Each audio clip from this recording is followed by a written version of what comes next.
Es un gusto para mí compartir este espacio nuevamente. Vamos a hacer un repaso prácticamente de lo que va siendo toda la normativa, de cómo surge la contabilidad gubernamental, cuál es el marco integrado, digamos, de eh, conceptos teóricos que nosotros debemos de tener muy presentes, porque la interacción práctica o cómo llegamos a migrar precisamente a esta contabilidad gubernamental es la interrelación de toda esa norma. Yo les platicaba o les comentaba muy al principio, cuando empezamos a dar este tipo de cursos, que para mí es una oportunidad que nos da no el gobierno, sino la propia experiencia profesional de poder ir incursionando en un campo más de lo que es precisamente la contaduría. Tradicionalmente nos íbamos por fiscal, ¿no? Nos profesionalizamos o especializamos en lo que era el ámbito fiscal, después vino un poco auditoría, finanzas, o sea, eran las derivaciones tradicionales de la profesión del contador. Ahora tenemos la contabilidad gubernamental, que precisamente si nos vamos encauzando en todo lo que son las disposiciones normativas y sobre todo ya la parte práctica, tenemos varias derivaciones. No nada más nos podemos enfocar como contadores, sino también como auditores. Entonces, la parte de la auditoría es un poco más intensa porque aparte de que tenemos que saber cómo se captura, cómo se generan los estados financieros y cómo se van interpretando, debemos de poder interpretar si precisamente esa migración y todos los registros con todas las deficiencias que tiene el sistema son correctas, ¿sí? Entonces, vamos a empezar analizando precisamente cuál es el marco inicial de nuestra actuación. Como todos, sabemos que lo primero que vamos a tener es la Constitución Política de los Estados Unidos Mexicanos, ¿verdad? Sabemos que ninguna norma, ninguna disposición puede establecerse y sobre todo imponerse, ¿sí? Si no tenemos plenamente establecido la atribución o la facultad a través de la Constitución. Si voy muy rápido, con todo gusto me regreso, ¿sí? Quizás vieron un poco muy austera la presentación, pero lo que traté de evitar ahorita fue transcribir un poco lo que sería la norma y vamos a ir haciendo toda esa interrelación normativa conforme el curso nos lo va dando. Tenemos contemplados en mí 4 módulos, ¿no? Que son prácticamente los teóricos. Quienes ya han estado, saben que vamos y venimos precisamente con las disposiciones normativas porque la propia Ley General de Contabilidad Gubernamental así nos lo va estableciendo, ¿sí? Entonces vamos a hacer una interrelación, pero si voy muy rápido, con todo gusto, nada más participación y me regreso, ¿sí? Entonces tenemos este primer artículo 73 de la Constitución. ¿Facultad de quién va a ser la contabilidad gubernamental? ¿Quiénes son los entes públicos obligados? Artículo primero de la propia Ley General de Contabilidad Gubernamental. Tenemos Poder Judicial, ¿sí? Poder Ejecutivo y Poder Legislativo, ¿verdad? Sí.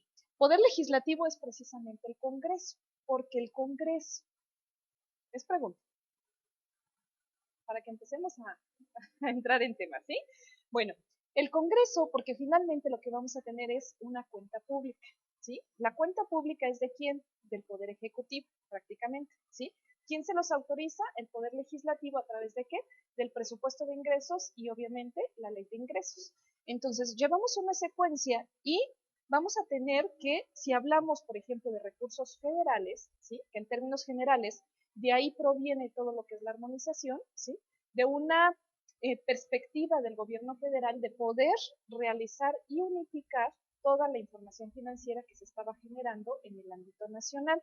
Es decir, cuando empiezan a hacer una introspección de cómo estaba la información financiera que se generaba a nivel nacional, encuentran que hay diversidad de sistemas, ¿sí? Entonces, de ahí deriva una propuesta, empezaron creo que en 2005, si no me equivoco, a hacer todo el estudio y todo el análisis, y es hasta en 2008 cuando precisamente se publica la primera Ley General de Contabilidad Gubernamental, ¿sí? Entonces, por eso tenemos que es una facultad del Congreso, que es de imponer contribuciones, nos dice, necesarias para el presupuesto. ¿Por qué? Porque si yo no tuviera esa obligación en el Código Fiscal de la Federación, artículo 31, fracción cuarta, que es la de contribuir precisamente con el gasto público, entonces no tendría recursos para ejercer todo lo que serían los 3 niveles de gobierno, ¿sí? Esa es la primera facultad. Después nos vamos a la fracción 28ª, que nos dice que para expedir leyes en materia de contabilidad gubernamental, ¿sí? Esta es otra atribución que tiene el Congreso. Entonces fue una modificación de la propia Constitución para darle esa facultad precisamente al Congreso y entonces fuese posible expedir la Ley General de Contabilidad Gubernamental, ¿sí? Yo les digo, ¿cuál es la diferencia entre una ley, y una ley general. Sin miedo, o me sigo, porque ya vieron que me apasiono, ¿verdad? Bueno, entonces la diferencia es que como es de observancia general, ¿sí? Significa que es para todos, ¿sí? No tenemos, digamos que objeción todos los que estamos dentro de lo que es el ámbito gubernamental de decir, yo soy un OPD, yo soy un municipio, yo soy un estado, ¿sí? Entonces es de observancia general y ya después vamos a ir viendo todo lo que es la finalidad, etcétera, pero en términos de interpretación tendremos que son nuestros sujetos, ¿sí? Bien, ¿dudas hasta aquí? ¿No? Bueno, fracción 29ª. También tiene facultad para establecer contribuciones, ¿sí? Entonces, ¿sobre qué las puede establecer? Nos dice sobre comercio exterior, sobre aprovechamiento y explotación de recursos naturales, instituciones de crédito, sociedades de seguro, servicios públicos concesionados o explotados. Estos son algunos de los que tradicionalmente nosotros ya conocemos y que precisamente nos van a servir de pauta cuando hagamos ya nuestro ejemplo práctico de presupuesto de ingresos, ¿sí? De ingresos, perdón. ¿Me fui? Sí. Tenemos otra opción que ya son los impuestos especiales, ¿sí? Sobre energía eléctrica, producción y consumo de tabacos, gasolina, cerillos, sí, el famoso IEPS, ¿verdad? Luego nos dice que las entidades federativas, aquí es donde ya nos está involucrando como entidades federativas propiamente, participarán en el rendimiento de estas contribuciones especiales en la proporción que la ley secundaria federal determine. ¿Cuál sería esa ley secundaria federal? Ley de coordinación fiscal, ¿sí? Acuérdense que toda la distribución de los recursos vienen a través de qué? Primero, del presupuesto de egresos de la federación, ¿sí? Pero para llegar a esa distribución existe una ley de coordinación fiscal, que es la que precisamente nos va normando y nos da todas las condicionantes que se deben de reunir para que tú puedas llegar a tener una cierta participación del presupuesto federal, ¿sí? Presupuesto de egresos me da diversas opciones precisamente de obtener recursos. Una de ellas y la más tradicional son los programas federales, ¿sí? Entonces, existe un programa federal, me voy a desviar nada más para que tomemos el concepto.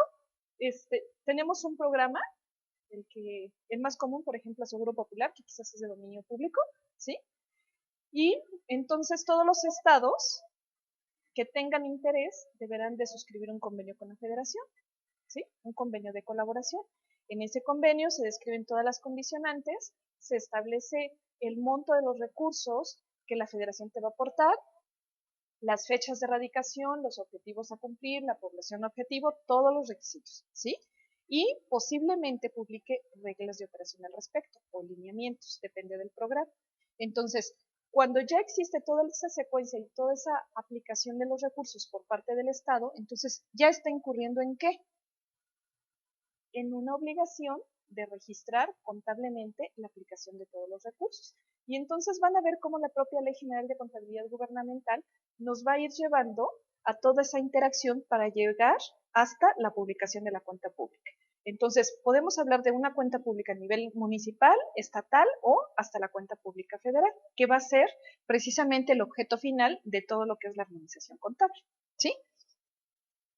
Bien, participaciones, en términos concretos, son aquellas o aquellos ingresos que van a obtener precisamente las entidades federativas derivado de que existe también un convenio de coordinación entre la federación con los estados, en su caso, Puebla, para poder captar, ¿sí? O realizar las funciones de fiscalización que no puede realizar en sí la federación. Por ejemplo, la captación de impuestos sobre la renta, de IVA, y entonces de todo lo que capte el Estado tiene que reportarlo a la federación. Hay determinadas condicionantes precisamente que se tienen también que cumplir y derivado de eso, entonces te asigna una cifra que en este caso se le llama participación, ¿sí? Las legislaturas locales fijan el porcentaje correspondiente a los municipios en sus ingresos por concepto del impuesto sobre energía eléctrica. Es como una acotación nada más para que no nos vayan a protestar nuestros amigos de los municipios y no digan, oigan, a mí nunca me mandan este importe por energía eléctrica, ¿verdad? Bien, de ahí nos vamos al artículo 74 de la propia Constitución en su fracción cuarta y es precisamente otra facultad del Congreso, la de aprobar anualmente el presupuesto de egresos de la Federación, ¿verdad? ¿Qué es lo que les estaba comentando? Entonces, ¿qué hacen? Discuten, analizan, ¿verdad? no voy a empezar con mis negativas, así de que dicen que trabajan, hacen como que no, porque en mi opinión, precisamente creo que hay muchas necesidades que no se atienden y que si efectivamente hicieran un trabajo arduo de verificación de todas esas necesidades, ya no nada más a nivel federal, sino a nivel estatal, entonces, en mi opinión, habría otra reasignación precisamente de recursos en base al propio presupuesto de egresos, ¿sí? ¿Para qué? Para hacer precisamente más eficiente el servicio o la función pública. Pero bueno, no voy a empezar de negativa, y si empiezo, nada más levanten la mano. Bueno, entonces, en ese presupuesto pueden autorizar también lo que son las erogaciones plurianuales, ¿sí? ¿Qué es una erogación plurianual o en qué supuesto se nos da?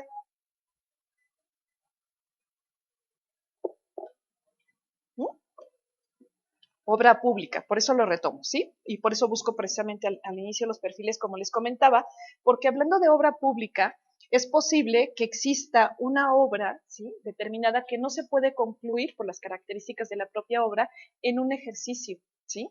Entonces, en el propio presupuesto de egresos se debe establecer, independientemente de que si hay o no un convenio de colaboración, cuál es la duración de esa obra. Entonces, se precisa, digamos, en todo el proyecto y toda la documentación que integre el expediente, cuál es la duración. ¿Para qué? Para que en el propio presupuesto de egresos, ¿sí?, se señale cuál es el importe asignado para ese ejercicio en específico, para esa obra, ¿sí? Principios de anualidad. Y todo lo demás que me señala, ¿quién? La Ley Federal de Presupuesto y Responsabilidad Hacendaria respecto a las condicionantes para el control y el seguimiento de los recursos federales, ¿sí? Y las erogaciones correspondientes deben incluirse en los subsecuentes presupuestos de egresos, hablando precisamente de lo que serían las obras plurianuales. ¿Qué hace el Ejecutivo Federal? Nos dice que hace llegar a la Cámara la iniciativa de la Ley de Ingresos y el proyecto del presupuesto de egresos de la Federación. ¿Cuándo? Esto se los quise remarcar porque precisamente nosotros debemos de tener presente que es a más tardar el 8 de septiembre y a más tardar el 15 de noviembre debería ya de estar aprobado, ¿verdad? Hemos tenido presupuestos que se van obviamente hasta diciembre, tradicionalmente se van hasta diciembre y más cuando es un cambio de gobierno federal, ¿verdad? Bueno, cuando inicia precisamente su encargo, el presidente de la República en algún ejercicio, sabemos que es en septiembre, ¿sí? 1 de septiembre, entonces, eh, tradicionalmente se presenta el presupuesto que pensaba el presidente anterior, ¿no? Que es lo que tradicionalmente se hace. ¿Por qué? Para efecto de cumplir con la instrucción de la propia Constitución. Pero hay una opción y normalmente lo hacen. En ese caso, presentan el proyecto de presupuesto de egresos a más tardar el 15 de diciembre, ¿sí? ¿Por qué? Porque ya está sujeto a revisión. Entonces, en práctica no he visto si han cambiado fechas o proyecto de presupuesto de egresos, pero existe esta opción para que cuando trabajen para la federación sepan que hay una opción, ¿no? Entonces, no pueden haber partidas secretas y esto también nada más lo extraje y se lo subrayé porque es muy tradicional. Micrófono, por favor. Gracias. En el entendido de que, digamos que en un cambio de administración, una, una persona entra, tendría que ejercer el presupuesto que ya fue presupuestado y si no está dentro de sus metas o dentro de sus intereses, ¿lo puede cambiar? Ahí creo, si no me equivoco, sin temor a equivocarme, depende del nivel del que estemos hablando. Si hablamos de municipios, ¿sí?, que son los más pequeños, ¿no?, que eran de 3 años, ahorita no sé cómo están con el empate de fechas, o si hablamos del gobierno del estado, o sea, tendríamos que hacer una diferenciación. ¿Por qué hago la diferencia? Porque si hablamos del gobierno del estado, entonces tendrían que pedir una autorización, obviamente. ¿A quién? Al Congreso, ¿sí? ¿Con qué? Con la justificación adecuada. Deberíamos de buscar el fundamento legal y si me lo permite, al final me pasa nuevamente la pregunta para que le busque el fundamento legal preciso de si tienen o no, sobre todo si te dan o no la atribución de hacerlo, porque de que podrían, yo creo que sí podrían hacerlo, precisamente porque no podrían cumplir con las mismas perspectivas y sobre todo no tienes el mismo plan estatal de desarrollo o plan municipal de desarrollo, ¿no?, que es una de las consecuencias de los presupuestos. Tendrían que ir alineados siempre a ese plan. Entonces, hablando desde esos principios o considerando esos principios, deberían de tener esa opción. Sí, nada más le busco el fundamento legal con precisión para saber si efectivamente lo tienen. Pero me lo recuerda en el receso, por favor.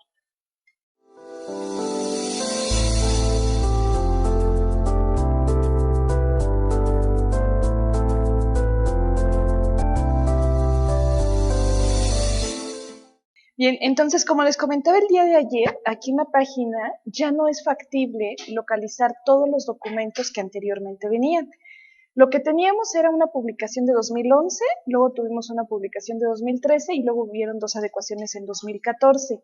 El documento que tenemos ya ahorita, perdón, ya ahorita de consulta, digamos que viene implícito con todas las adecuaciones. Vamos a abrirlo en PDF. Les digo que es mi versión favorita, ¿verdad? Aunque sí la más fácil es en Word para que las vayan subrayando y sobre todo resalten lo que les interesa. Pero entonces ahorita van a percibir cómo vienen ya las adecuaciones.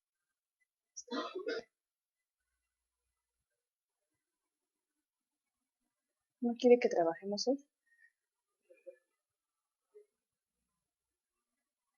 Que se ingresó a la página, sí, sin acceso a red.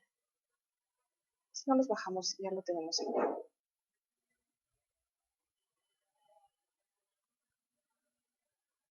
Esta es la carpeta que les comento, ¿sí? En la que yo ya tengo clasificado a través de lo que serían normas, lineamientos, términos, les llamo otros y aquí están los acuerdos.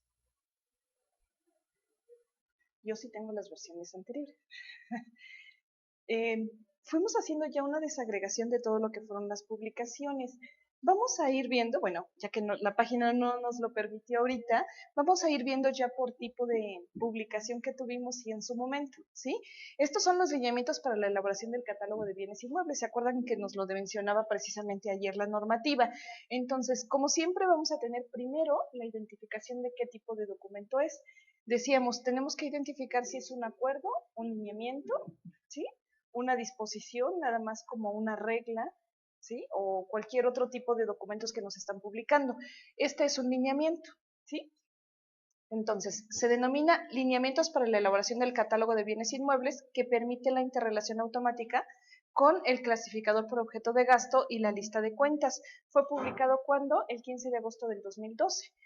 Los antecedentes, siempre me va a referir la Ley General de Contabilidad Gubernamental, dijimos, publicada en 2008. Y después me va manifestando todo lo que en su momento ellos están exponiendo como un antecedente y llegamos, si no me equivoco, aquí está, con fecha 9 de julio de 2012, el Comité Consultivo hizo llegar al secretario técnico la opinión sobre los presentes lineamientos. Acuérdense que siempre, gracias, el Comité Técnico siempre tendría que valorar, ¿sí? Y sobre todo presentar a propuesta y autorización del secretario técnico para que se haga la publicación de todas las disposiciones normativas, ¿sí?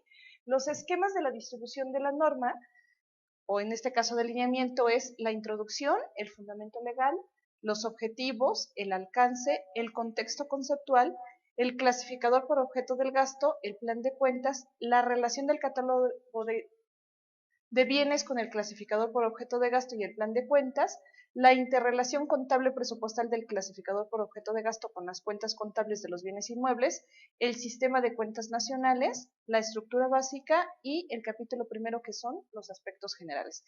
Como ven, teóricamente es un documento que parecería muy extenso, sin embargo lo tenemos simplificado en 19 páginas. O sea, decimos, con todo este índice que nos están presentando, nos lo resumen en 19 páginas.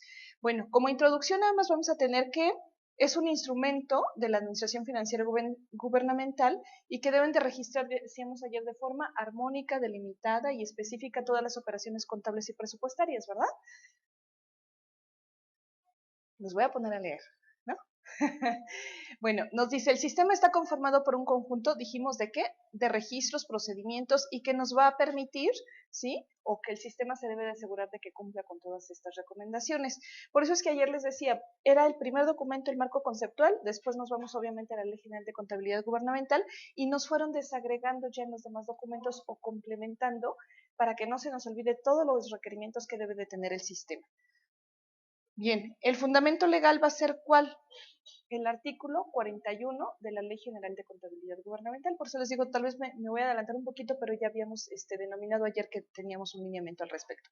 En virtud de que lo dispuesto nos dice que en el artículo 19 de la referida ley, en su fracción séptima, que determina que los entes públicos deben asegurarse que el sistema de contabilidad gubernamental facilite el registro y el control de los inventarios de los bienes muebles e inmuebles de los entes públicos, Nos habla también del registro patrimonial según el capítulo segundo del título tercero de la ley en los artículos 23 al 32, ¿sí? Que son los que estábamos viendo ayer, y establece que los deberes de los entes públicos de llevar a cabo el registro de los bienes muebles e inmuebles, tanto en las cuentas específicas del activo como en sus auxiliares, el levantamiento físico de los inventarios y su evaluación de conformidad con las disposiciones que emite el Consejo Nacional de Armonización Contable, ¿sí? Entonces, de acuerdo a lo que nos estaba disponiendo la ley en esos artículos, nos fuimos, recuerden, a la guía de cumplimiento en la cual vimos cuál va a ser el instrumento de medición y siempre va a ser, por ejemplo, el catálogo, el inventario y los registros que nosotros tengamos.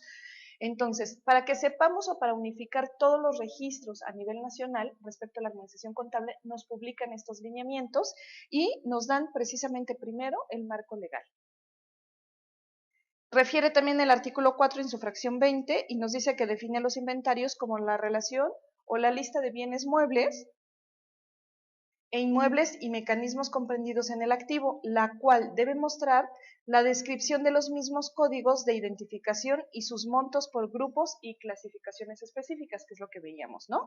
Por otra parte, la fracción primera del cuarto transitorio de la Ley de Contabilidad Gubernamental indica la responsabilidad en lo relativo a la Federación y las entidades federativas de disponer de las listas de cuentas alineadas al plan de cuentas, al clasificador presupuestario armonizado y al catálogo de bienes y las respectivas matrices de conversión con las características señaladas en los artículos 40 y 41. Cuando lleguemos al artículo 40 y 41 y nos habla precisamente de la matriz de conversión, buscaremos el documento y ya veremos cómo está decompaginado todo para que ya no tengamos que, yo digo, martirizarnos en estar buscando cómo debe de quedar esa conciliación o esa compatibilidad entre las cuentas, ¿sí? Entonces, nos refiere también el artículo 2, dice que hace referencia al hecho que para efecto de la armonización contable se deben seguir las mejores prácticas contables nacionales e internacionales en apoyo a las tareas de planeación financiera, control de recursos, análisis y fiscalización. Y finalmente, la contabilidad debe de contribuir con las cuentas nacionales, ¿verdad? Entonces, nada más es una referencia del marco jurídico para llegar a lo que sería el objetivo de estas disposiciones. ¿Cuáles van a ser? Contador, por favor. ¿Nos apoya leyendo la primera? Con micrófono. ¿Tiene? No tiene. ¿No? ¿Contador? ¿Tampoco? ¿Alguien? ¿No? ¿Está muy pequeña? ¿Quieren que le aumentemos el porcentaje? No, ya a esta altura de nuestra vida. ¿Ahí está mejor? ¿Sí? Gracias. O, perdón, ¿quiere un poquito más? Creo que alcanza 130. ¿Sí? Gracias. Ahí está. Micrófono, por favor, perdón.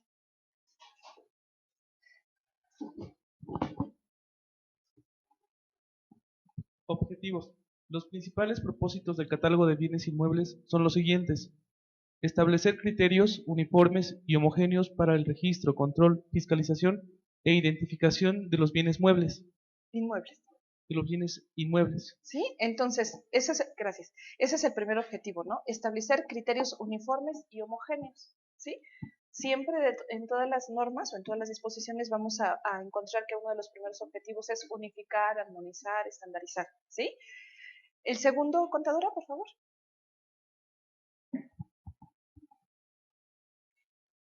Definir el agrupamiento, clasificación y codificación de los bienes inmuebles con el fin de estandarizar a efecto de contar con información simple, completa, ordenada e interrelacionada de los tipos de bienes susceptibles de ser ingresados al inventario patrimonial de los entes públicos. Sí, entonces lo que vamos a definir aquí es en qué cuentas van a quedar, cómo vamos a clasificarlos. Dijimos deben de ser una cuenta específica del activo. El tercero, ya los voy a apoyar porque creo que ya están más lejos, posibilitar acciones técnicas administrativas en lo referente a la administración de los bienes inmuebles con el objeto de que los entes públicos puedan llevar un mejor control y mantenimiento de los mismos. Entonces, Después tenemos vincular el catálogo de los bienes inmuebles con el clasificador por objeto de gasto y la lista de cuentas. Ese sería otro de los objetivos. Y el último, impulsar la formulación de un instrumento que reúna las características antes referidas y que permita a la ley de contabilidad el cumplimiento de sus objetivos, ¿sí? O sea, coadyuvar a lo que ya está establecido en la Ley General de Contabilidad, ¿a través de qué? De la estandarización de los procedimientos, en este caso hablando de la codificación de los bienes inmuebles. ¿Cuál es el alcance? La estructura del catálogo de bienes inmuebles presentada en este documento es utilizado por ¿quién? Por todos los entes públicos de conformidad con el artículo 1 de la Ley General de Contabilidad Gubernamental. Siempre vamos a estar repitiendo poder legislativo, ejecutivo y judicial. Los estados, adelante, los estados, el Distrito Federal, sí, los municipios. Todos los entes públicos obligados a adaptar precisamente la contabilidad gubernamental son, digamos que los sujetos de este lineamiento y de los subsecuentes que veamos, ¿verdad? El contexto conceptual me dice que la integración de los sistemas de información financiera gubernamental es factible en la medida que las normas regulan a sus componentes, sean coherentes y que se den adecuadas respuestas técnicas para relacionar los diferentes tipos de información. ¿Cuáles? Tenemos 3 tipos, dijimos, presupuestaria, contable y económica. ¿Sí? Aquí está.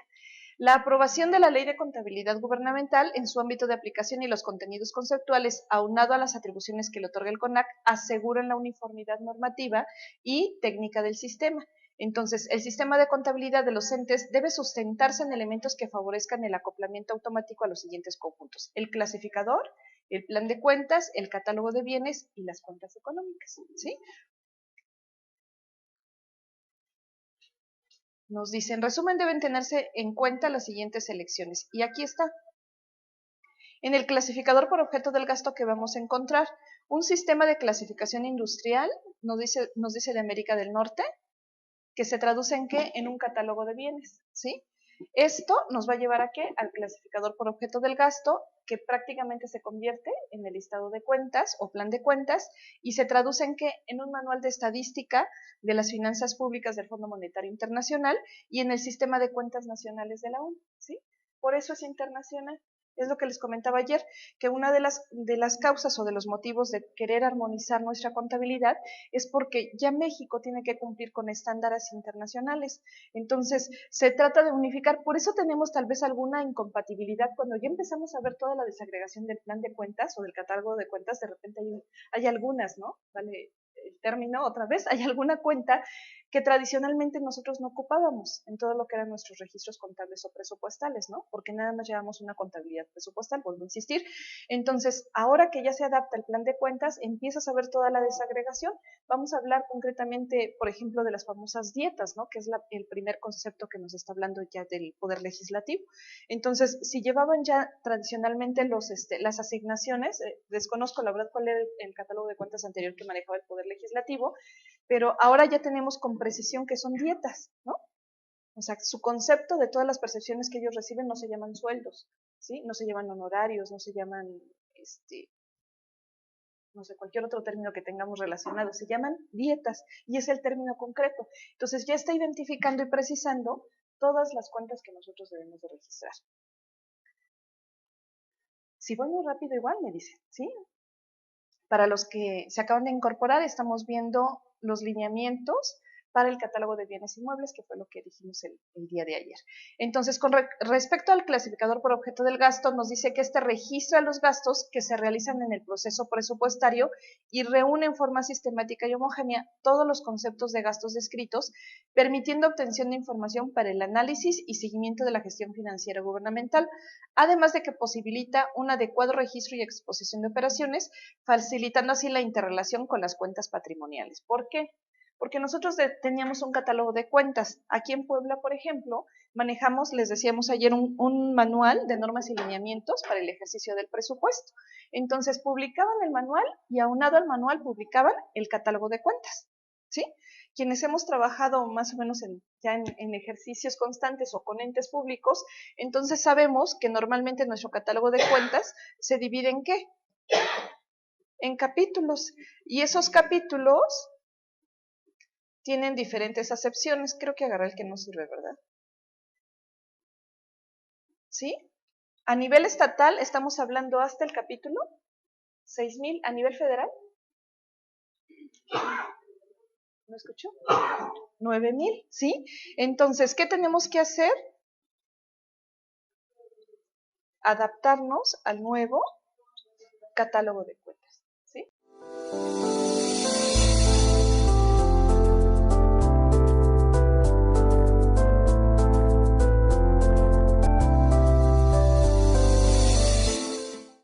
Hay una valoración que recordemos estábamos viendo la semana pasada, que es la correlación con la guía de cumplimiento de las entidades federativas. Quería referirme, precisamente les comentaba la vez pasada, aquí tenemos las diferentes guías, la que corresponde, dijimos, a entidades federativas, la que corresponde a organismos tanto descentralizados o entidades federativas más bien, o de entidades federales, y las de los municipios. Entonces dijimos, dependiendo en cuál nos ubicamos, esa es la guía de cumplimiento que nosotros tenemos que ir analizando. Para efecto didáctico, vamos a basarnos en la de entidades federativas, que es la más completa. Entonces, nos quedamos ya en ese documento, ya lo estábamos revisando, nos quedamos, si no me equivoco, hasta... ¿Dónde está reconociendo?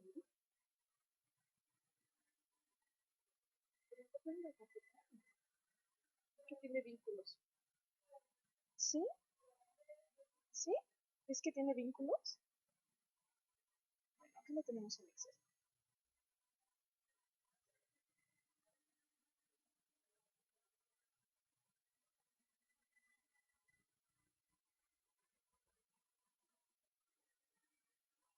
Bien, entonces vamos a entrar al apartado de lo que es la información contable, que sería nuestro siguiente apartado. ¿Sí? Entonces, está muy pequeño, ¿verdad? ¿No se distingue?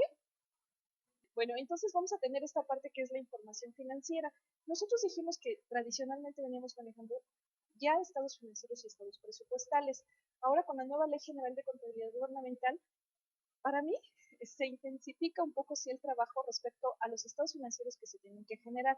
No son tan complicados porque obviamente nada más se adhieren unos cuantos más o se desagregan de los que nosotros ya estamos elaborando, ¿no? Es decir, el comportamiento del estado de variación. Adelante, contador. El estado de variación, ahora lo que tenemos que hacer es primero un estado de ingresos y luego un estado de egresos, ¿no? Entonces ya estábamos elaborando ese estado de variación, pero ahora lo que tenemos que hacer es desagregar la propia información, ¿sí?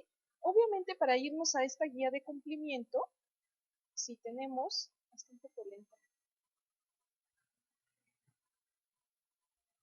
Si tenemos el apartado primero de lo que serían los indicadores de la postura fiscal, el estado de situación financiera consolidado, el estado de actividades consolidado, ¿sí se distingue? Sí. Todos estos estados dijimos, la primera parte es presupuestal, la segunda parte va a ser financiera, ¿sí? Entonces, ya en la guía de cumplimiento nos va a estar diciendo cuáles son los estados financieros que nosotros vamos a elaborar. ¿Qué hace la guía de cumplimiento? Dijimos, tiene primero un mecanismo de verificación, es decir, nos pregunta primero, ¿estás cumpliendo con la elaboración de estos estados financieros? Si la respuesta es sí, entonces tenemos que presentar la evidencia de que efectivamente se están generando.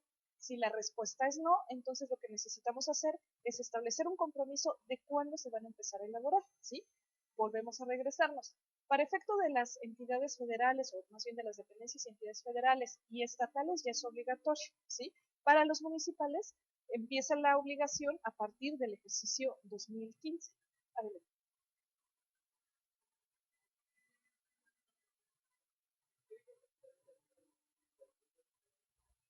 No, no como tal, o sea, no es la obligación de presentar la guía. La guía la publicó la Secretaría de la Función Pública, dijimos, derivado del acuerdo de coordinación que firmaron o que suscribieron la Secretaría de Hacienda, la Auditoría Superior de la Federación y la Secretaría de la Función Pública.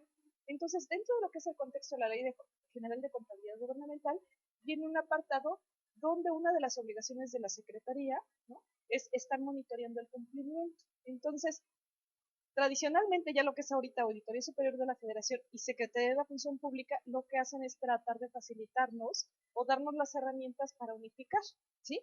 No voy a hablar nada más de cuenta gubernamental, me refiero en términos generales a auditoría, ¿no? Si hablamos de perdón, no me quiero salir de contexto, pero es para entenderme un poco más. Si hablamos de un programa sujeto a reglas de operación, el programa obviamente tiene eso, ¿no? Tiene una normativa que se llama reglas de operación. Y entonces vienen todas las disposiciones y al final vienen incluidos los formatos a los cuales nosotros nos debemos apegar. ¿Por qué? Porque si se suscribe al programa Chiapas, Veracruz, Oaxaca, Puebla, al momento en el que mandes a tus auditores, ¿sí? Tienen que seguir el mismo procedimiento. Entonces, lo mismo pasa con Ley General de Contabilidad Gubernamental. Al estar haciendo la verificación del cumplimiento de esas obligaciones, lo que hacen es emitir una guía, ¿sí? Digamos que la guía va a ser como si fuera la versión de nuestras reglas de operación, a fin de que nosotros podamos ir unificando todos los procedimientos. Entonces, cuando lleguen a Puebla, lo que van a hacer es verificar, ¿estás cumpliendo con tu obligación de generar los estados financieros? Sí, demuestra, ¿no? No, entonces, ¿a partir de cuándo te comprometes a generarlos? Para efecto de la cuenta pública ya del ejercicio 2014, el Estado de Puebla ya concentró, ¿no? Ya concentró los estados financieros de todas las entidades. El cómo no lo sabemos, ¿verdad? Pero sí hubo una disposición incluso de la concentración y la, hay un término, se me fue, como la conciliación de toda la información en la que precisamente finanzas, ¿perdón? Consolidación, en la que precisamente Finanzas fue mandando requerimientos a las entidades, tengo entendido, para que fueran enviando la información conforme a los términos que nos iba poniendo la ley, ¿sí? Entonces, por eso quiero primero establecerles, recordemos la precisión, ¿sí? Del índice que viene en este formato. Entonces tenemos, decíamos, registros contables, presupuestarios, administrativos. ¿Por qué nos vamos a ir en estos términos? Si me voy a los contables que dijimos es la primera pestaña, esta, que es la primera pestaña, no se distingue otra vez.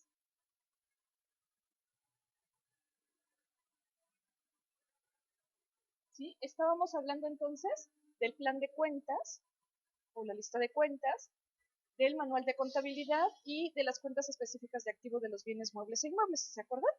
Esa parte ya la habíamos visto. Entonces, nos quedamos, si no me equivoco, en el 32, como artículo.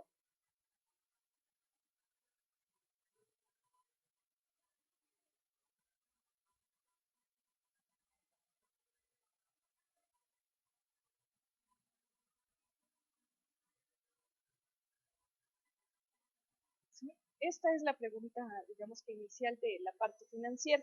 Se realizan los registros contables con base acumulativa. La pregunta, eso es una pregunta que viene en la guía.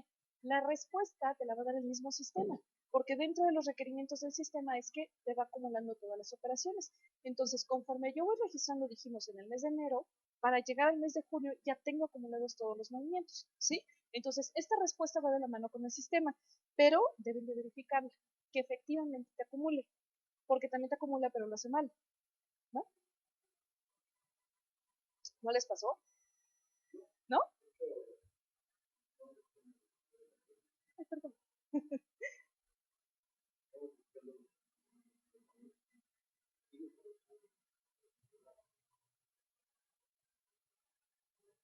Qué bueno. Porque sí hubo una entidad en la que nos decían, bueno, cuando empezó la obligatoriedad, que nos decía primero, ahorita estamos en 2015, ¿no? Entonces 2014 fue la cuenta pública, pero hubo un antecedente que era 2013. Nos dijeron, o sea, la Ley General de Contabilidad Gubernamental obligadamente venía para que nosotros la implementáramos a partir de la cuenta de 2013. Sin embargo, se publica en mayo ese acuerdo en el cual nos da la facilidad para llegar hasta la cuenta pública 2014. Entonces, hubieron entidades que ya en 2013 habían hecho registros. ¿Qué pasa? Para 2014, como es acumulativo el sistema, te acumulan las operaciones, ¿sí? Y entonces ya te lleva a otro tipo de resultados. ¿Por qué? Porque empezaste, ¿sí? Pero no hicieron el corte, ahí fue un gran error operativo. Ahí no hacen el corte, digamos, por periodo y no cierran 2013. Entonces, automáticamente que empiezan a registrar 2014, se hace retroactivo, ¿sí? Y se los comento para que tomemos la experiencia, ¿no? Porque debemos de cuidar también siempre lo que decimos, ¿no? Lo que registramos, a efecto de que lo que al final te arrojen los estados financieros sea certero y veraz, ¿sí? Bien. Esto, el gasto se realiza en la fecha de realización. ¿Por qué lo preguntamos? Ya lo decíamos la vez pasada, si me regreso a alguna pregunta, nada más es para enfatizar, ¿sí? Dijimos, si el gasto yo lo genero en el mes de abril, ¿puedo registrarlo en el mes de diciembre? La pregunta siempre está o la clave siempre está en las preguntas que les hago, ¿no? ¿Puedo? O sea, de poder se puede, ¿no? Pero la obligación es registrarlo en la fecha en la que efectivamente se realiza, ¿sí? Entonces, esto puede ser susceptible de una observación. artículo 34 de la Ley General de Contabilidad Gubernamental, ¿sí?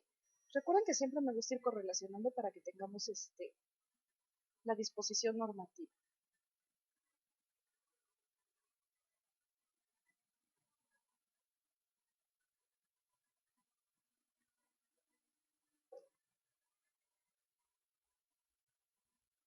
Ahí está, ¿sí se distingue? No. Muy pequeño también.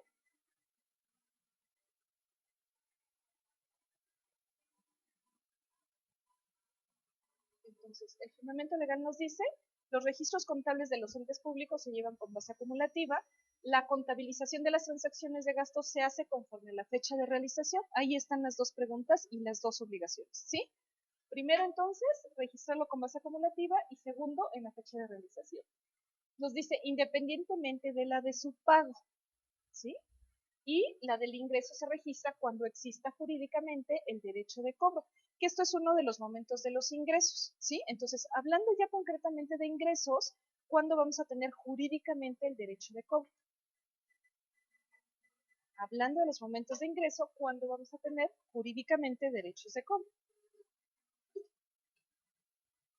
Tenemos diferentes tipos de ingreso, por eso les digo, vamos a ir combinando, aquí es donde vamos combinando lo que serían los momentos contables con las obligaciones que me plasma la ley. Entonces, si yo hablo de ingresos federales, pero soy el Estado, ¿sí? Si yo hablo de ingresos estatales, o si yo hablo de ingresos por convenio. Tres supuestos diferentes, ¿sí? Soy el Estado, o soy el municipio. Aquí podría tener, nada más en ingresos municipales. ¿Sí?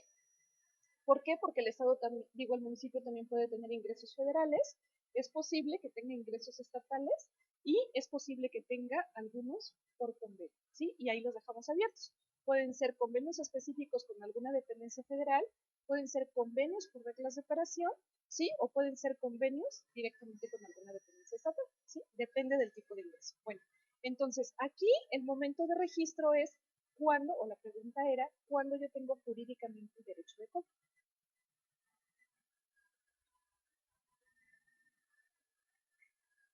¿No han llegado abogados? ¿No tenemos abogados todavía? Por los términos jurídicos, ¿sí? Ingresos. Ingresos.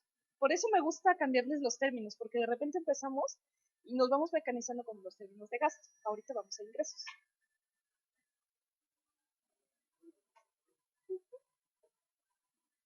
¿Sí?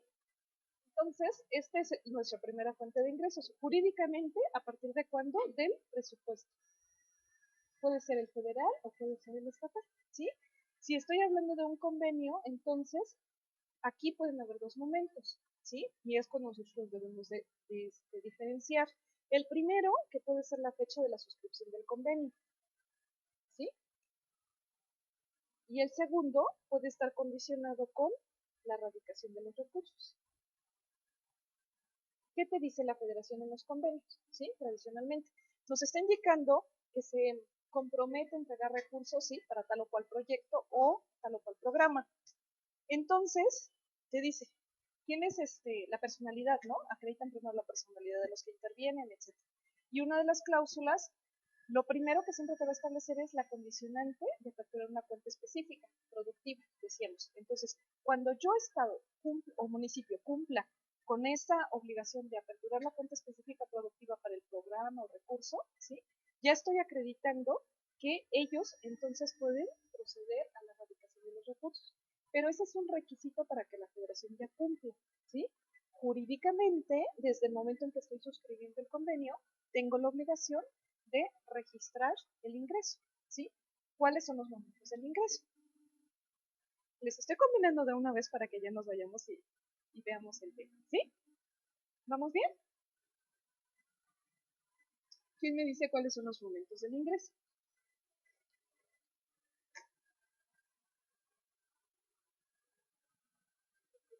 ¿Sí? ¿No? ¿Modificado? ¿Sí?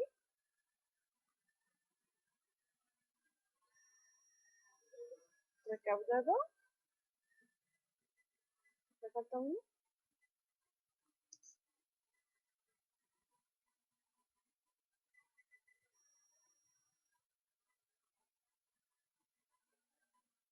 Acuérdense que son 4. ¿Sí?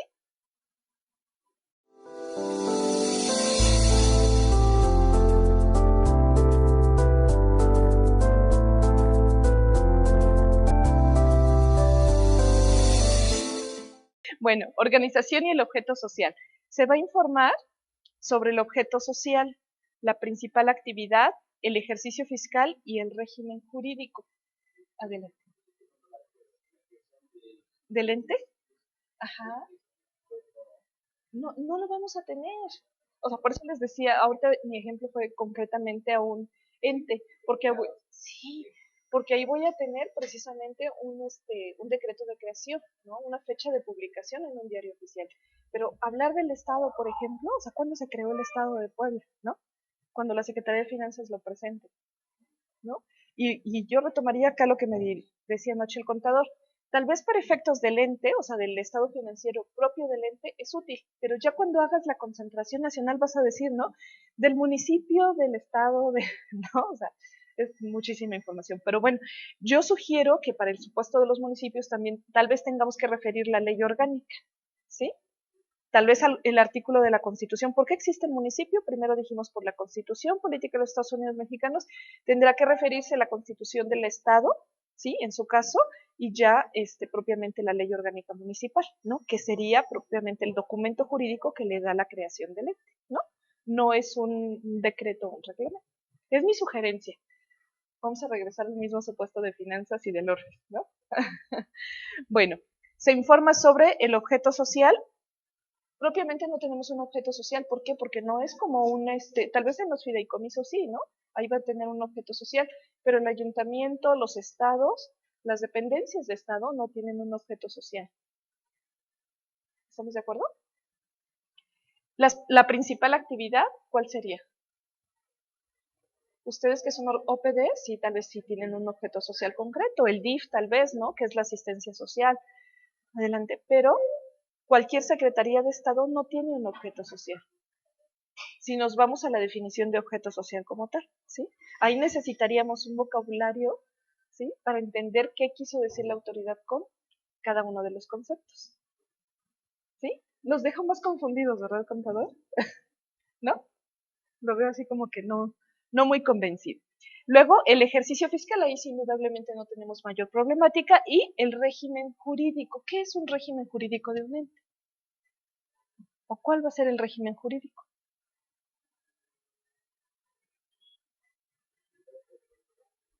Ya me dijo objeto social. ¿No tenemos abogados por aquí que nos digan cuál es el régimen jurídico? Vamos a checarlo, ¿no? Pero sí nos lo está estableciendo ya como parte de todo lo que es la nota, ¿sí? La nota que nosotros debemos establecer al estado financiero. Entonces, por eso les decía ayer, yo todavía tengo mis reservas de algunas dudas. ¿Por qué? Porque la autoridad no es plenamente clara respecto a algunos términos que ya nos está estableciendo como obligación, pero que no nos define propiamente. Luego, las consideraciones fiscales del ente. Dice, revelar el tipo de contribuciones que esté obligado a pagar o retener. Esto sí me queda completamente claro. Y esto no es otra cosa más que un cruce fiscal. ¿Por qué? Porque ya lo decían ayer, que parte de un concepto de otros ingresos podrían ser las omisiones fiscales, es cierto. Porque tú lo estás convirtiendo en ingreso y finalmente quizás hasta lo llegas a disponer en el supuesto de que no se lo interese en tiempo y forma a la federación, ¿sí? Es una omisión. Sin embargo, con esta, digamos que pequeña nota que me está obligando a establecer al pie del estado financiero, me está obligando a reconocer mis obligaciones fiscales en su caso, ¿sí? 2% sobre nómina, 1%, 3%, dependiendo del estado en el cual estemos o aplique, ¿sí? Pero la retención sobre nómina ya es una obligación, entonces es lo primero que deberían de hacer. Primer punto de obligación fiscal. Segundo, tenemos organismos en los cuales se expiden comprobantes, ¿sí? No necesariamente las donatarias autorizadas, ¿no? O las autorizadas para recibir, sino simplemente cualquier otro tipo de ente que proporcione, ya decíamos, por ejemplo, un servicio en el cual tenga que recibir una contraprestación de derechos, está obligado a expedir el comprobante fiscal con todos los requisitos, ¿sí? Los municipios, que también cuando pagamos el derecho predial, pregunta, ¿nos expiden comprobante con todos los requisitos? ¿Y tiene o no obligaciones fiscales? Obviamente ahí tendríamos ya que revisar todas las obligaciones fiscales y ver el régimen de contribución que tengan, pero sí, esta nota nos lo pide. ¿Ya lo están haciendo? ¿Ustedes? Sí, con estas características. En el aspecto jurídico que registra, ¿no? No todas.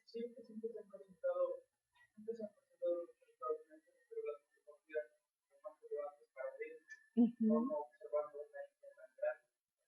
No, y recuerden lo que veíamos ayer, ¿no? O sea, es una obligatoriedad de establecer y considerar todos los tipos de notas financieras, ¿no? O notas a los estados financieros que nosotros debemos de registrar, ¿sí? Aquí me hace ya la precisión de los fideicomisos, los mandatos y análogos de los cuales el sea fideicomitente o fideicomisario, ¿sí? Buenos días. Porque en el supuesto de que tengamos precisamente el fideicomiso, nos decía por ahí algún título, ¿no? De fideicomiso. El ente tendría, primero, el ente tendrá que registrar como una cuenta de activo todos los fideicomisos, ¿sí? Si la tengo en cuenta de activo, obligadamente me va a aparecer dentro de mis estados financieros la cuenta, ¿sí? Entonces, yo lo estoy registrando, pero eso es como si fueran ahí sí las cuentas de orden. ¿Por qué? Porque es meramente informativo. El recurso ya no está en el ente. Lo debimos haber depositado en una cuenta, ¿sí? En la que el fiduciario, que en este caso sería el banco, es plenamente el administrador de todo el recurso. Entonces, los recursos bancarios ya no son disponibles para el ente. Entonces, es virtual el registro en la cuenta de activo. Bueno, primer punto. Y segundo, en ese título de concesión, también los fiduciarios están obligados a emitir los propios estados financieros, ¿sí? Entonces, ¿qué hacemos? Es igual un cruce de información. Vuelvo a repetir, o sea, ese es la otro punto de vista que yo les doy, porque como auditores, entonces, si yo identifico una nota o una cuenta de fideicomiso primero en activo, lo que voy a pedir es el título de fideicomiso, ¿sí? Cuando me lo presentan, entonces ya lees las cláusulas e identificas, por ejemplo, que la fiduciaria es quien va a administrar todo el recurso y es quien va a emitir también los estados financieros, entonces yo tengo que buscar al pie del estado financiero esta nota en la cual me diga qué tipo de fideicomitente soy, ¿sí? ¿Por qué? Por los beneficios que pueden venir implícitos en el título, ¿sí? Y viceversa, ¿qué tengo que hacer? Solicitarle al propio ente que entonces le pida al fiduciario o que me presente los estados financieros que el fiduciario le haya enviado, ¿sí? Le haya entregado. ¿Y qué quedó?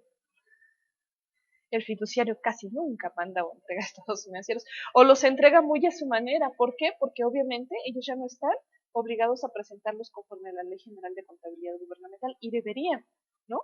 Aunque no son ente público, pero están administrando recursos públicos. Entonces, para tener una homogeneidad, ellos deberían de apegarse por lo menos al esquema de los estados financieros, ¿sí?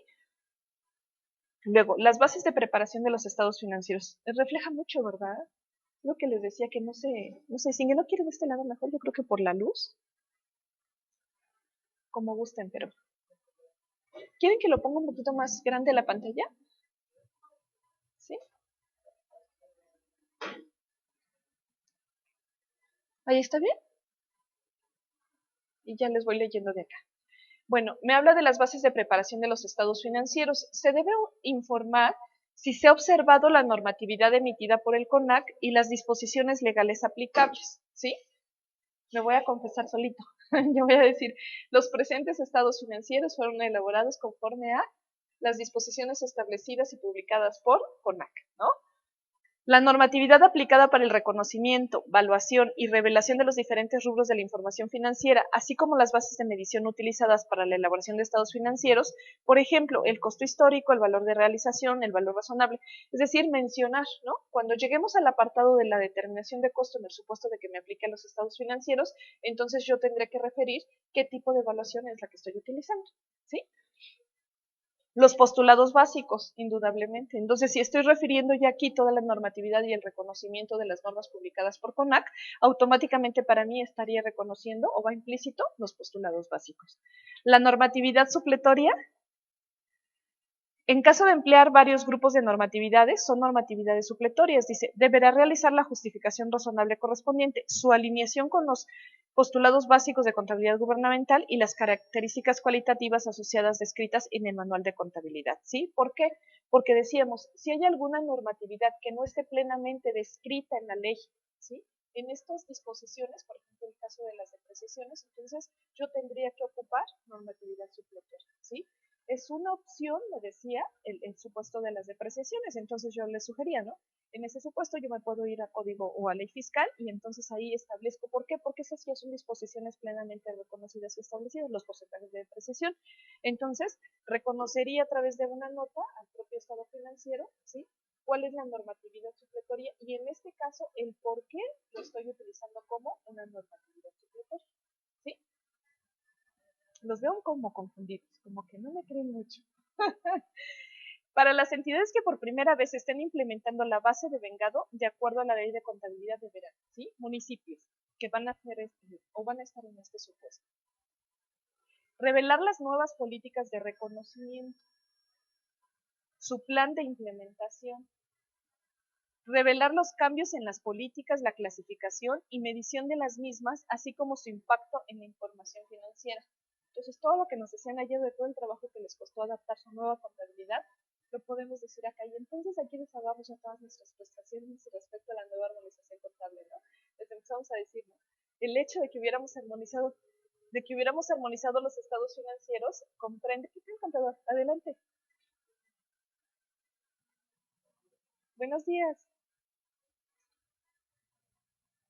¿Sí? Comprende entonces todos los conceptos que nosotros debemos de revelar efectivamente dentro de lo que son esos propios estados financieros, ¿sí? Bueno, las políticas de contabilidad significativas van a informar sobre la actualización.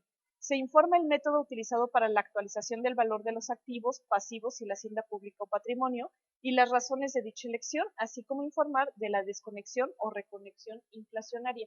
¿Por qué? Quiero que despierten. Ya llegaron nuestros amigos de Campeche, que bueno, iban bastante avanzados, ¿verdad? Ya nos van a poder compartir qué tal han evolucionado con esta armonización contable. Anoche estuve buscando la página de transparencia de CONAC precisamente para traerles lo del ejemplo práctico y el comportamiento de los ingresos y el gasto. Y lo que les decía, o sea, antes teníamos mucho más información en la página porque podríamos ir consultando todos los que eran los estados financieros. Ahora nada más está ya el cumplimiento de la norma 5, el capítulo 5 decía. No sé si ya lo ubicaron. Sí, es lo único que ya tenemos publicado dentro del portal. Y al ratito lo vamos a ver. Bueno. Entonces, tenemos que hablar de la actualización, ¿sí? En el supuesto de que nosotros hubiéramos tenido que utilizar índices inflacionarios, entonces tendríamos que reflejar y el por qué. Informar sobre la realización de operaciones en el extranjero y de sus efectos en la información. Hablábamos de deuda pública, ¿no? Entonces decíamos, si yo tengo deuda pública y tengo deuda interna o deuda externa, entonces, adelante, contador. Lo que yo tendría que hacer es también registrar al pie del estado financiero cómo me impacta esa inversión gubernamental, ¿no? O cómo me impacta en el sector gubernamental la información de la inversión extranjera. Los métodos de evaluación de inversión en acciones de compañías subsidiarias no consolidadas y asociadas. Tengo mis reservas, ¿no? ¿Tendríamos compañías subsidiarias no consolidadas dentro de una inversión pública? Estamos hablando de estados financieros, notas a los estados financieros, ¿sí? Todas las notas que nosotros debemos de considerar. El sistema y el método de evaluación de inventarios y el costo de lo vendido, ¿sí? Indudablemente. Entonces, por eso hacíamos tanto énfasis la semana pasada cuando decíamos, en el supuesto de que yo tenga precisamente el inventario de mis bienes muebles y de mis bienes inmuebles y que tenga que utilizar un valor de costo, que eran los que veíamos también, entonces en ese supuesto ya nosotros vamos a tener que referirlo al pie del estado financiero, ¿sí? A través de estas notas. Eso es meramente informativo y yo creo que precisamente ya lo estaban considerando. Sin embargo, no debemos dejar de omitirlo porque ya es una obligación en las notas. El sistema y el método de evaluación es ese, perdón. Los beneficios a empleados. Revelar el cálculo de la reserva actuarial, valor presente de los ingresos esperados, comparados con el valor presente de la estimación de los gastos tanto de los beneficiarios beneficiarios actuales como futuros. ¿Qué me dijo? ¿Son pensiones? ¿Jubilaciones? ¿No son beneficios esos para los empleados? Estado de Puebla. Una compañera de repente un día dice, bueno, no me han llegado mis estados de cuenta del, ¿qué es? Del 2% de SAT. Voy a investigar. Y entonces empieza a investigar, primero con recursos humanos de la dependencia, no tenemos antecedentes, se va a finanzas, lo manejan en su cuenta, ¿no? O sea, ¿cómo se llama? Se me fue, pero la instancia que maneja la cuenta, ¿no? ¿Cómo se llama? Afore, en la Afore. Habla la Afore y le dice, no, el último estado de cuenta, la última aportación que yo tengo de ustedes de hace 3 años. Y entonces empieza a rastrear, ¿no? O sea, se inquieta y empieza a rastrear y a rastrear.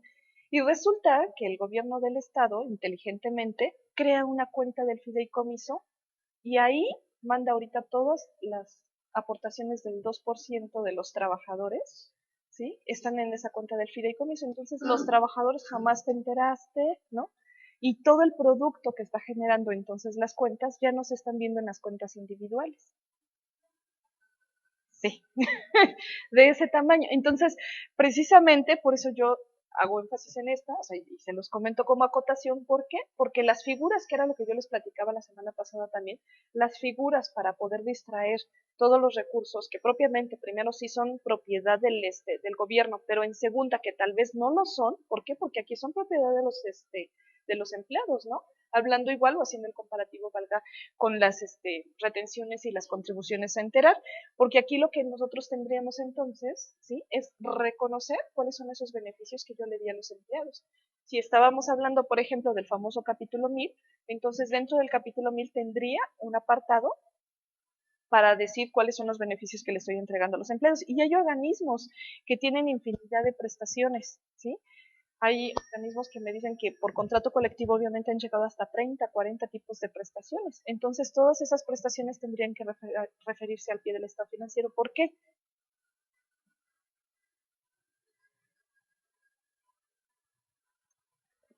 Pensemos como abogados, como contadores laboristas.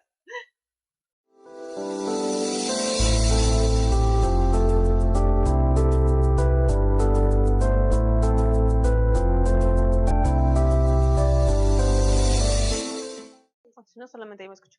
Bueno, pues buenas tardes, muchísimas gracias. Veo que dentro de los que estamos inscritos son 40, pero ahorita nada más tenemos, pues, ¿cuántos somos?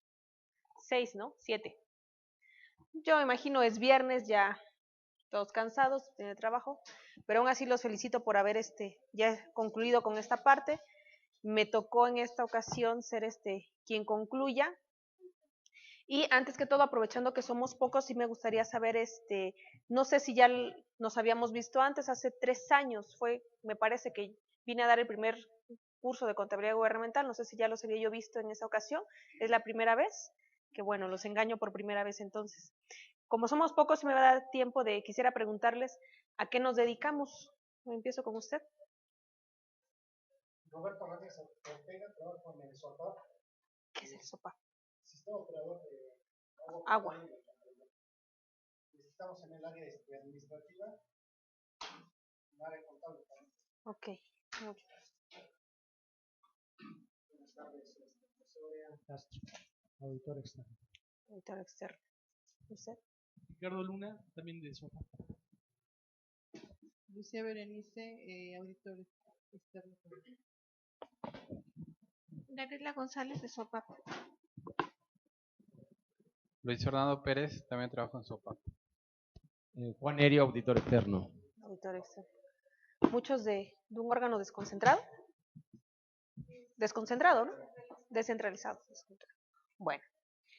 Su servidora me ven de tamaño y de edad, 35 años. En 1999 yo inicié en un despacho al momento que estaba yo cursando la carrera. De 1999 al 2005 yo trabajé para un despacho sobre contabilidad de municipios. En el 2005 ya pongo mi empresa, igual dedicándome a contabilidad de municipios, pasé todo el proceso, y así fue cuando me descubren en la Secretaría de Finanzas, y ahora trabajo para la Secretaría de Finanzas, coordinando la información financiera, la parte de transparencia que se tiene que publicar conforme al título quinto de contabilidad gubernamental. ¿Cuál va a ser la mecánica? Ya les pasaron las diapositivas, que es lo que vamos a ver el día de hoy. Mucha teoría, si ustedes lo quieren ver así, pero es necesario el que veamos esta parte. Vamos a ver lo que es el título quinto, lo que es de transparencia. Ustedes, al ser un órgano descentralizado, quiero entender que la única obligación de transparencia que tienen es la norma de ayudas y subsidios. ¿O qué obligaciones tiene? De transparencia, solamente la del título quinto. ¿O no la están? En la norma de ayudas y subsidios, la tiene que publicar el Estado, pero es de manera consolidada. Pero no se preocupen, lo vamos a ver aquí. Ajá, la publicación de la información financiera más las normas, pero ustedes en concreto les aplica solamente la norma 6. Pero,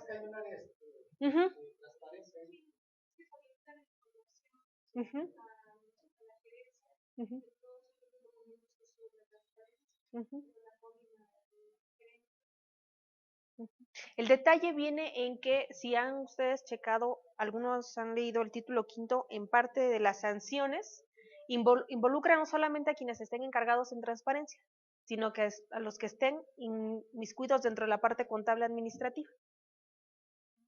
Eso es lo que vamos a ver ahorita. ¿Cómo vamos? Me gustaría que lleváramos esta parte. Para todos ustedes, soy Claudia. Quien me diga contadora, quien me diga maestra, ni le voy a hacer caso. Claudia. No soy más que ustedes, ni menos que ustedes, somos igual, voy a aprender de ustedes y ustedes espero que aprendan algo de mí. ¿Vale? Cualquier duda en cualquier momento. Vamos a empezar con la parte de la reforma. Esta es, o la forma en que quedó estructurada el título de las sanciones con la ley publicada el 31 de diciembre del 2008. El capítulo de sanciones solamente se limitaba a un artículo 56 y un artículo 57. Con la reforma en el Diario Oficial de la Federación del 12 de noviembre del 2012, al ser una única iniciativa que presentó en ese entonces el presidente Felipe Calderón al irse, cambia todo el título quinto, donde ahora se va a llamar de la transparencia y difusión de la información financiera, en donde se compone del capítulo primero, que son las disposiciones generales, del artículo 56 al 59, el capítulo 2, de la información relativa a la elaboración de las iniciativas de la Ley de Ingresos y los proyectos de presupuestos de egresos, capítulo 3, de la información financiera relativa a la aprobación de las leyes de ingresos y de los presupuestos de egresos, el capítulo 4 de la información relativa al ejercicio presupuestario, el capítulo 5 de la información financiera relativa a la evaluación y rendición de cuentas y el título 6 de las sanciones, y también trae sus respectivos transitorios. Mis dos consultores externos que tengo, ustedes dos, ¿verdad? ¿Ustedes llevan contabilidad municipios o asesoran a gobierno directamente? Estatal. Municipios. ¿Ok? ¿Y usted? Municipios, perfecto. Vamos a retroalimentarnos en esta parte de la información porque el municipio, sí es el que publica toda esta parte. No he tenido la oportunidad de checar la página de la Secretaría de Finanzas del Estado de Puebla para ver si es que ya está subiendo la Secretaría de Finanzas esa información. Pero ustedes me pueden decir, ¿la está subiendo o todavía no? Para efecto de cumplimiento, los municipios, algunos sí han publicado, los que tienen página de internet, ciertas cosas. De hecho, en este mes van a empezar a presentar ya los estados financieros armonizados. Lo del mes de junio lo presentan ahorita en julio, ya debe de ir armonizado. Ok. Nosotros, para efecto de revisión, vamos a llevar a cabo el análisis de los estados financieros y en su caso hacer observaciones del cumplimiento o incumplimiento en base a la guía de la CONAC. Entonces quiero entender que aquí en Puebla se fueron a lo que decía el artículo transitorio del acuerdo 1, que decía a más tardar el 30 de junio. Bueno, ahí en Oaxaca, si les presumo tantito, a partir del 1 de enero del 2014, los 570 municipios contabilizan en un sistema armonizado. la Secretaría de Finanzas aportó los recursos para que la Auditoría Superior del Estado generara un programa contable que se llama SIMCA, en el cual todos los municipios, salvo, les mentiría si les dijera que los 570, adelante, bienvenido, son nada más como 10, si acaso, que son los más grandes que no operan el SIMCA. Oaxaca de Juárez, Salina Cruz, me parece que son los más grandes. De ahí todos contabilizan y si bien ya están generando ellos las normas todavía no las vota este sistema contable, las tienen que hacer a mano. Pero nosotros como Secretaría de Finanzas nos apegamos al artículo 56 y 57 donde dice que podrán previo convenio subir la información, esa es la parte que su servidora coordina, que es la información financiera y la parte, toda esta de transparencia que publicamos dentro de la página de la Secretaría de Finanzas del Estado. Ahora, si bien es cierto, la Secretaría de Hacienda o el CONAC ya revisa lo que es la parte del Estado. La parte municipal todavía no han entrado a revisar porque están en el sistema o en el mecanismo de cómo van a revisar. Si bien ellos revisan las 32 entidades, pero de revisar 2.554 municipios es la parte que sí se les está complicando a ver cómo van a entrar. Yo sé que supuestamente están viendo que eso inicie en este año, pero que inicie en este año la revisión no quiere decir que la información de los municipios no esté publicada, porque si bien es cierto ese acuerdo de modificación, solamente manejaba los tiempos, pero para el inicio de la contabilidad, pero no hablaba nada de la publicación de la información financiera. Esa fecha nunca la tocaron, o se les fue o no la metieron, pero los transitorios nunca fueron modificados en su fecha, por lo cual a partir del 1 de enero del 2014 todos los municipios tenían o tienen la obligación de publicar la información financiera conforme al título quinto. ¿Sí? Ahí podríamos entender que había una diferencia. ¿Cómo puedo yo publicar entonces la información financiera si hay un acuerdo que dice, también es cierto, dice a más tardar, no dice a partir de? Entonces en el a más tardar les daba el último momento. Por eso Oaxaca decidió que a partir del 1 de enero del 2014 todos los municipios ya contabilizan con un sistema armonizado. Vamos por partes. El capítulo 1 de las disposiciones generales nos dice que la generación y publicación de la información financiera de los entes públicos a que se refiere este título, hablando del título quinto, se hará conforme a las normas, estructura, formatos y contenido de la información que para tal efecto establezca el Consejo y difundirse en la página de internet del respectivo ente público. Hasta aquí, en esta parte, lo que nos está diciendo. Tu información financiera, que ya sabemos que está dentro de los artículos 46 y 47 de la Ley General de Contabilidad Gubernamental, son estados contables, estados presupuestales y demás información financiera. Ahora, cómo lo vayas a publicar, nos dice va a ser conforme a las normas, estructuras y formatos y contenido de la información. Es decir, aquí la propia ley le daba la validez al Consejo Estatal para que lo que ellos publicaran como norma y formato se tenía que adoptar. ¿Por qué? Porque si se dan cuenta, la ley general, dentro de sus artículos, nunca habla de que las normas serán de esta manera. Es decir, muchos nos decían, pero ¿por qué le voy a hacer caso a un acuerdo del CONAC cuando es acuerdo? No es ley, por más que lo publiques en el Diario Oficial de la Federación, termina siendo un acuerdo y un acuerdo es algo mutuo. Pero aquí la propia ley desde el inicio le daba validez a que todos los acuerdos establecidos por el CONAC tenían ese carácter de la validez, máxime si están publicados en el Diario Oficial de la Federación. Viene la segunda parte del artículo 56. Dicha información podrá complementar la que otros ordenamientos jurídicos aplicables ya disponen en este ámbito para presentarse en informes periódicos y en las cuentas públicas. Asimismo, la información se difundirá en los medios oficiales de difusión en los términos de las disposiciones aplicables. Si bien Puebla tiene 200 y tantos municipios que no seguimos siendo nosotros los que más tenemos, ¿qué pasaría? Oaxaca tenemos el municipio más pobre según el INEGI, también tenemos el de menos habitantes, menos de 100 habitantes. Ahora, si un municipio dice, yo no tengo las facilidades económicas, técnicas para publicar en la página de internet, ¿cuáles son los otros medios oficiales que la legislación aquí de Puebla les permite? ¿Y si no? ¿Y si no? ¿Tienen, me imagino, municipios lejanos o todos están conectados? Todos son territorio. Uh-huh. Uh-huh. ¿Y qué va a pasar con ellos? ¿Cómo publicarían su información? ¿Cómo, si le llegara a ese municipio es que no tengo cómo publicarlo, ¿qué les diríamos?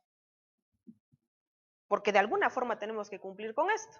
No nos limita con que haya internet.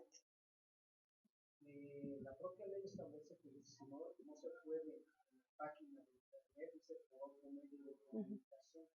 Si el municipio tampoco tiene medios de comunicación, se supone en teoría que para publicar en un periódico rural es más que suficiente. Así es, así es. Esa parte que lo excluye, o así decirlo, es la que podremos aplicar aquí, porque sí tenemos, digo, yo tengo en Oaxaca el municipio con 93 habitantes. Y para empezar, para que bajen a la capital para decirles que publiquen su información, ese ha sido un problema. ¿Cómo pudo tener su denominación de municipio? ¿93?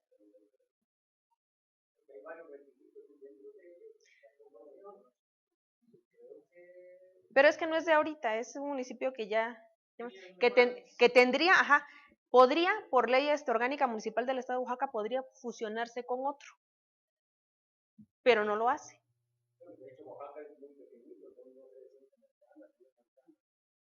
Realmente el área de Oaxaca son 9 municipios, creo.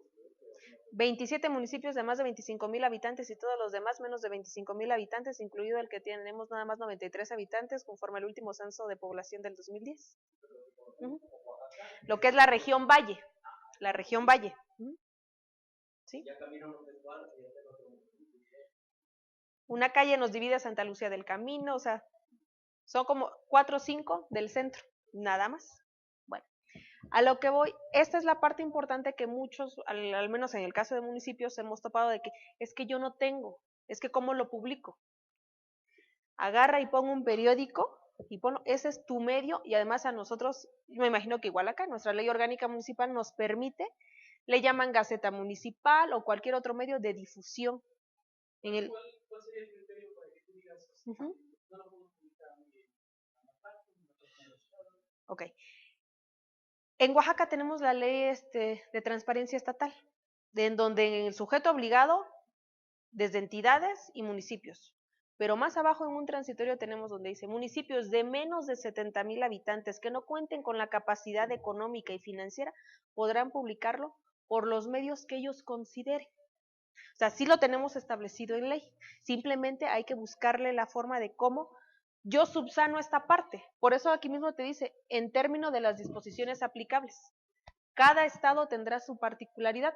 Por ejemplo, Cancún, Chetumal, ahí son 10 municipios nada más. Ahí nadie me puede decir que no tiene la forma en cómo publicar.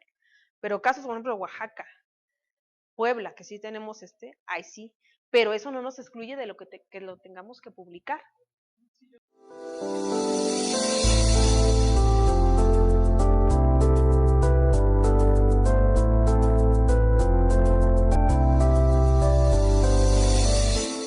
Bueno, vamos a hacer entonces yo creo que si ayer le dimos la preferencia a los que estábamos aquí, ahora vamos a darle un poquito de preferencia a los que están en línea. Y ojalá si los que tenemos en línea tuvieran alguna duda, alguna pregunta, pues ya nos pasan las preguntas, ¿no? Y ya se las contestamos y hacemos un ejercicio aquí. Como les dije ayer, íbamos, ¿sí checaron que tuvieran ya hoy lo de su material? ¿Sí? Ajá. ¿Y usted? ¿No? ¿Por qué no hacemos algo? Aquí traigo las diapositivas y lo vemos acá y lo vemos acá. Si se juntan ustedes dos, ¿sí? Ajá, para que yo les dé, porque de todos modos las vamos a ver acá, pero para que ustedes vayan, ahorita que no se preocupen en lo que llegan, ¿sale? O sea, entonces les presto yo aquí mis diapositivas y las vamos haciendo porque lo que quiero es que este caso práctico lo vayamos desarrollando, porque ojalá y cuando estén las otras personas, el caso de obra, ese lo vamos a hacer acá, interno, ¿sale? Bueno. ¿Solamente tienes negro, no tienes de colores para que hagamos la diferencia? Ay, sobre que estoy chiquita y todavía a mí se me ocurre no venir de tacones.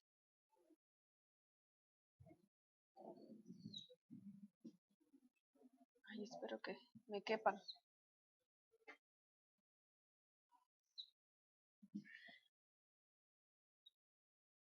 De aquí lo que vamos a ver es la solución del caso práctico en test, es decir, no tanto estados financieros, porque los estados financieros los botas directamente un sistema. Lo importante es cómo registremos. Tenemos nuestro asiento de apertura en el cual empezamos. Les digo, este es un caso práctico normal en cuanto al registro y el gasto, y lo que me ocupa aquí de que veamos cómo se va registrando más que nada las cuentas presupuestales y las patrimoniales. Bueno, que tenemos un almacén de materiales, que tenemos edificios, mobiliario y equipo de administración, equipo de transporte, maquinaria y otros equipos y herramienta, contra proveedores a pagar a corto plazo, retenciones de contribuciones a pagar a corto plazo, otras cuentas por pagar a corto plazo y nuestra hacienda pública, ¿sale? Ahora viene interesante.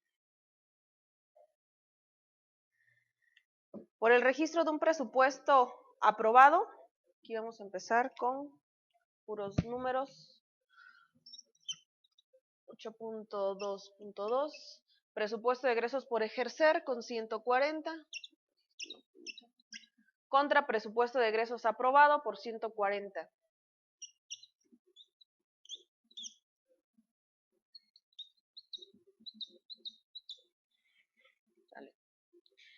El registro de una ampliación al presupuesto de egresos original aprobado por 40, tenemos otro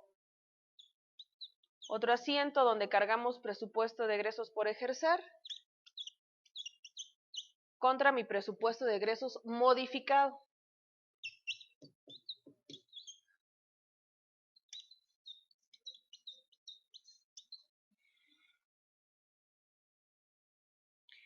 Registro de una reducción al presupuesto de egresos aprobado por 10,000, donde vamos a tener un cargo el presupuesto modificado, este es el 3,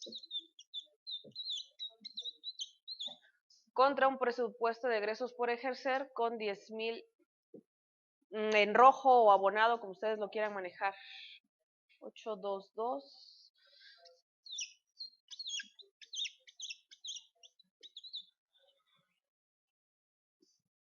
Registro de altas de personal. De altas del personal se entiende que se da al inicio cuando nosotros vamos registrando. Vamos a empezar con un comprometido.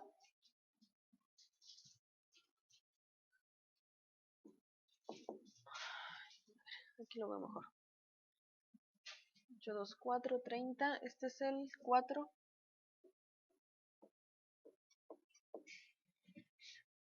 Contra un presupuesto de egresos por ejercer.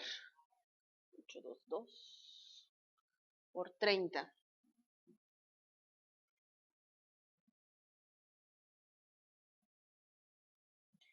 Registro de pedidos fincados para adquisición de bienes inventariables por un monto de 53. Cargamos a presupuesto de egresos comprometido, que es el 5, por 53. Contra un presupuesto de egresos por ejercer, por los mismos 53.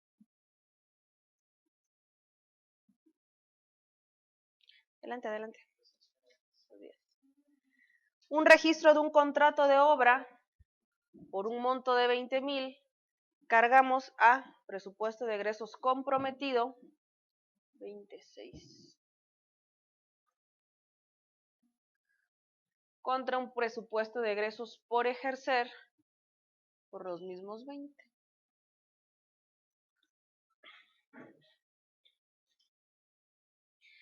Un registro de mi nómina devengada ¿Cuándo se da una nómina devengada? ¿En qué momento?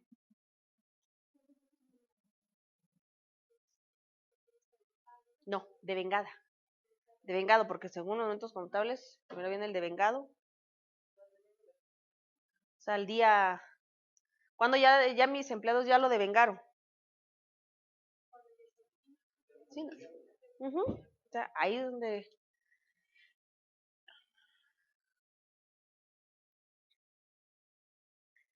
aquí empieza la cuenta del gasto.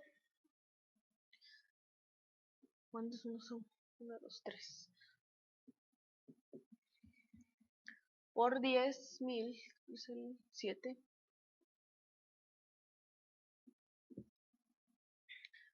Contra servicios personales por pagar a corto plazo.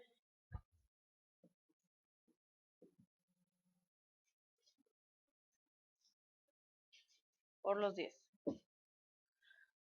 Este fue mi registro contable.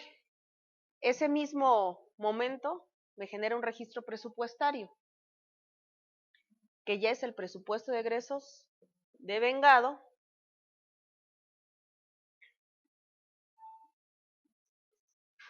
contra presupuesto de egresos comprometido, 10.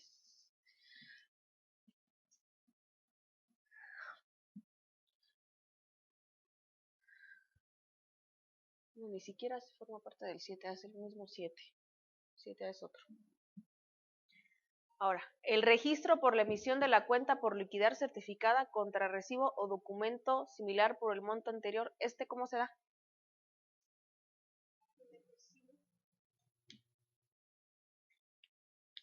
Se supone que es cuando emitimos el... Dijera que bueno, en gobierno cuando sale la CLC, si es un gasto normal. Se supone que el comprometido se da cuando está el documento jurídico, ¿no? Bueno, aquí nace el presupuesto de egresos ejercido. Creo que sí no me va a dar. Este sí se convierte en el 7A. Contra el presupuesto de egresos devengado. Aquí está. Y empiezan a morir automáticamente unas cuentas a saldarse. Ahora sí, el registro del pago de la nómina por el monto. Nace un registro contable, donde viene servicios personales por pagar a corto plazo, contra las retenciones, vamos a hacerlas acá, están chiquitas.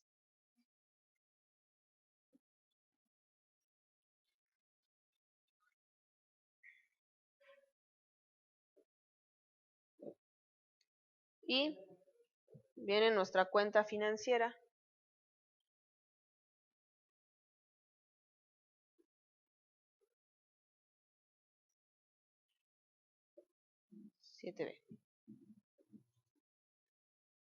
Ahora viene ese mismo momento contable, me va a generar en base a la matriz de conversión un registro presupuestario. Se supone que en teoría esto automáticamente lo hace el sistema, pero todo va a depender de cómo metamos nosotros nuestro registro contable 827, apenas van a hacer.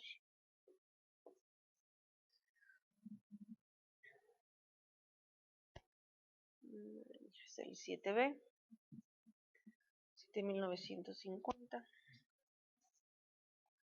Contra presupuesto de egresos ejercido por 7,950. Si estamos hablando de un mismo monto,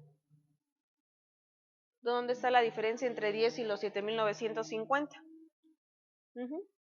Que hasta que las paguemos es donde vamos a registrarlo ya nosotros como el gasto.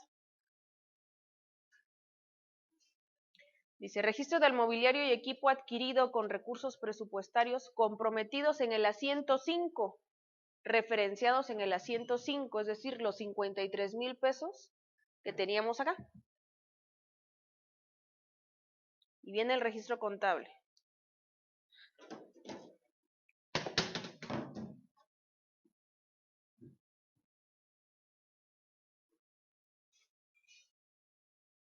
Ay, no, si no es 8, es 1. 1.2.41 por los 13,044, porque no estamos adquiriendo todo. 13,044 contra otros pasivos varios 5549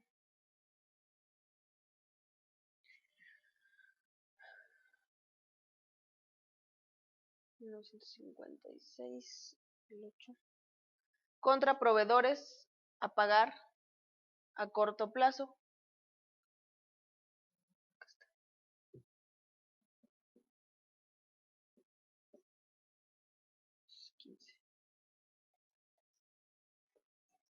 Ahora viene la pregunta, estos otros gastos varios, ¿qué podrían ser?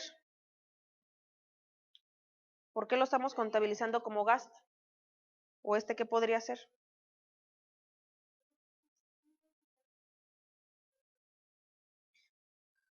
Dentro de un documento que emitió el CONAC que se llama el registro valoración de activos, donde nos manifiesta dos puntos importantes. El IVA forma parte del costo y los gastos que puedan trasladarse, por ejemplo, gasto de pasaje, gasto de, si caso fuera una importación, forman parte de lo que es el costo.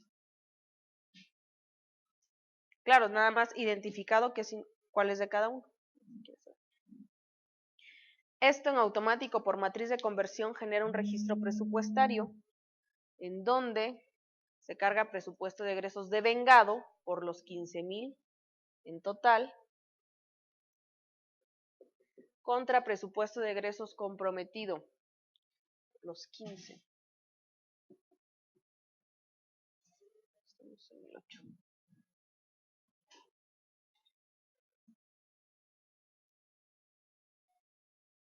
Ahora dice, registro de la recepción de bienes de consumo adquiridos con recursos presupuestales comprometidos referenciados en el asiento 5, es decir, de los 53. Ahora viene la recepción.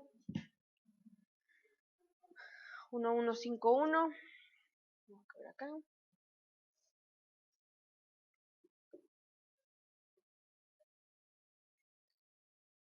Por 6,809 contra otros gastos varios 55249 1200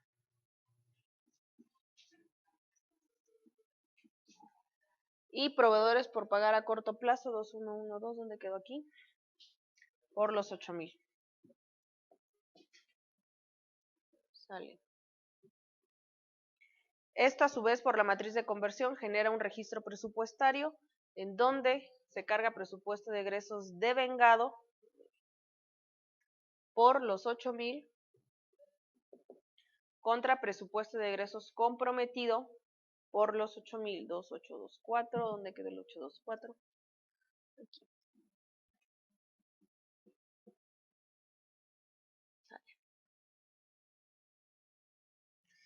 Registro de bienes de consumo entregados para la utilización en la operación por un monto de 1,500. 5129. Hola, buenos días. 5129 se me quedó, todavía no ha nacido. Vamos a meterlo por acá. Este es gasto.